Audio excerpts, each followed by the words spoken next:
give them affection, they give you affection. It's a very nice, warm feeling to work with kids. Sadie was just a most compassionate, caring, understanding person. Really big on her student interest, an advocate for sure. She just is real. She is who she is.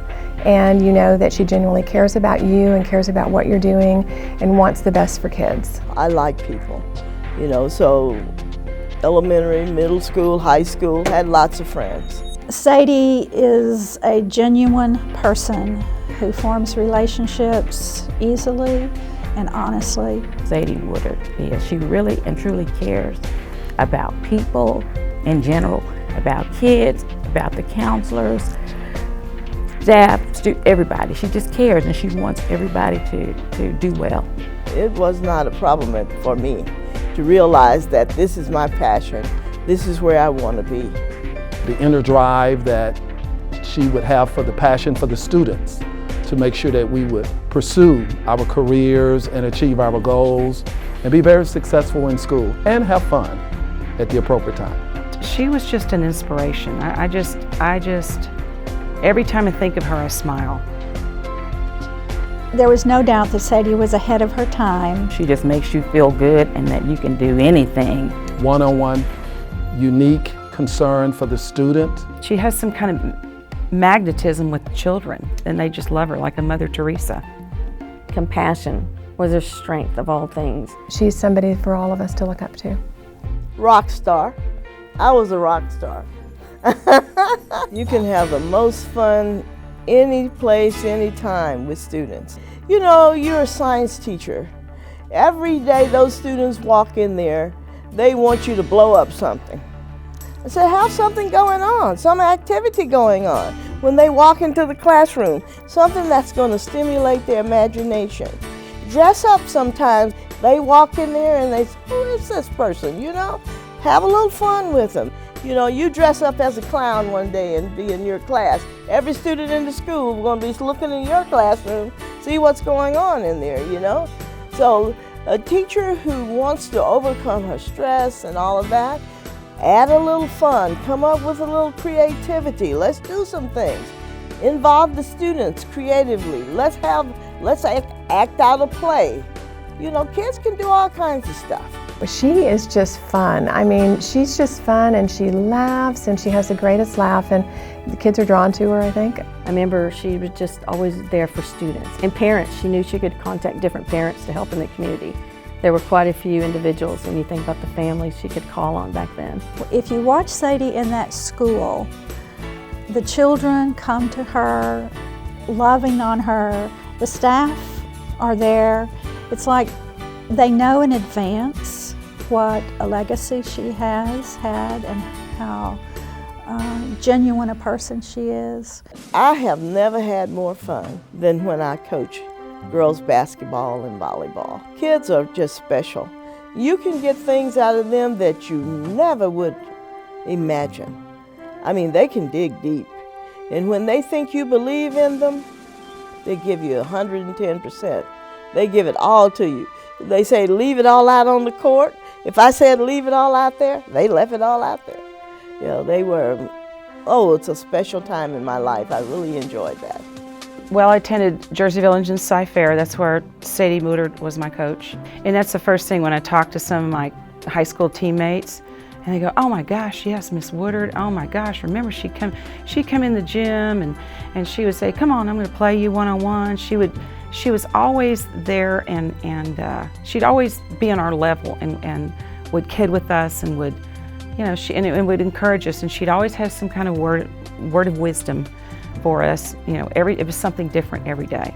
So yeah, she's great. They're kids, and if you really care about them, you care about them. You know, as a counselor, I got those students that they didn't love so much.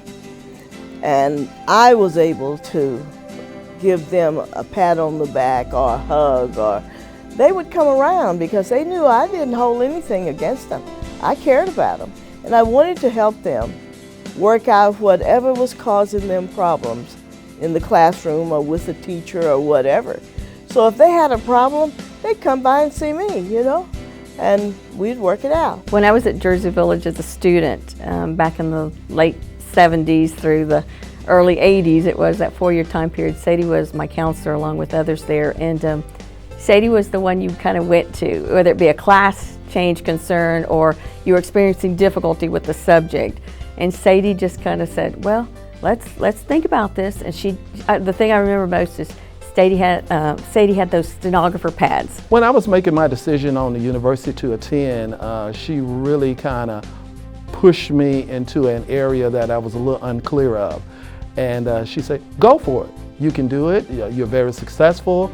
There's no reason why you cannot achieve that goal that's needed. And so I pursued that.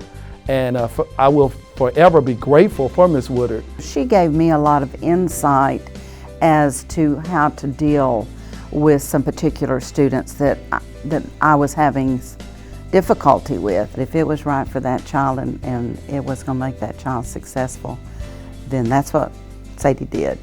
And I kind of followed along with her. We weren't exactly the biggest rule followers. You know, people want to be punitive sometimes. They don't think kids have been disciplined without being punitive. And what we were trying to do is take the punitiveness out of the discipline, and we were trying to teach kids how to make good decisions about their behavior so that they themselves could keep from getting into trouble by just saying, what are my options here? What might be the best thing? Should I talk back to the teacher? Should I keep my mouth shut? Sadie was all about growth in nurturing, individuals to be their best, to achieve, to accomplish, to work hard. And, to me, that's what the district is about. So the way she did her job, she was reflecting the motto, the mission of the district. It was very difficult to do as much counseling as you can do in an AP office. And I think that's one of the reasons Sadie wanted to come and be an AP, was because you can really, you got the time, or you take the time to sit down and really get down to what's going on in your life. I remember one day I don't know why, I just broke down crying when I said, what's wrong? I said, I don't know. And she would talk to you and, get you calm and say, look, everything's okay. So she was that calming force. She was awesome. When I became the Director of Guidance and Counseling, it was good because the counselors were kind of dynamic in their way of doing stuff and the energy that they brought. I would not see them every day, but they'd call me on the phone, whatever they need, I tried to supply for them. If they needed me to come out there, I'd go out there.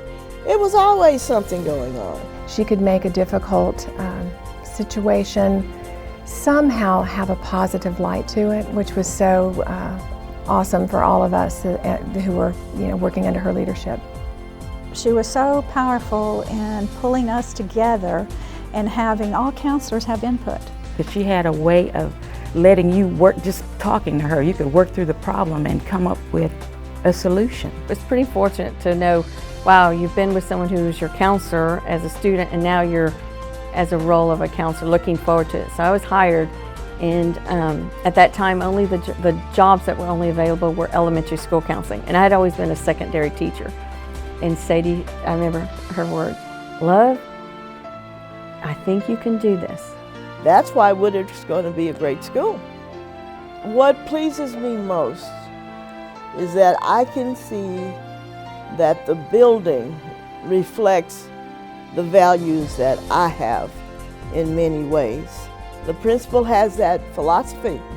Everybody that's come into the building, I don't care who they are, support staff or whatever, they know what her philosophy is and what she's trying to do there. And those kiddos are really fortunate to have people who are going to be hugging them and caring about them, but at the same time, we're going to teach them. They need to have someone help them to be the best that they can be. But I'm just glad that this has happened for her. But she's a unique woman, and she'd do anything for everybody. And it's just nice that as a community, we can share this beautiful blessing and honor for her. Sadie Woodard Elementary will represent achievement, kindness, happiness, and caring for other people. All those qualities are her, all in one. She's a wonderful person. You couldn't have had a better candidate to name a school after. The people that we choose to name our buildings after are people that have made an impact in the lives of others, and Sadie's made a great impact in the lives of many. She is the epitome of an educator, a lover of kids, a lover of this community. I couldn't think of anybody that deserved to have a school named after more than Sadie Woodard. My goal, because of my respect for Mrs. Woodard, I always wanted Barker Cypress Road to be changed to Sadie Woodard Boulevard. She said, Master, that's a major undertaking and there's no need to do anything like that. But as fate would have it, they tell me the school, the elementary school, is located on nothing else but Barker Cypress Road. Awesome, and I was just so grateful and thankful that Cyfair was able to make that happen for such a successful and an awesome mentor and professional educator for the city of Houston, for the state of Texas, and for the United States. I share this honor with all of you. I thank you for all that you gave to me while I was in Cyfair, and I wish all of you well. You need me, call me. The light's gonna always be on.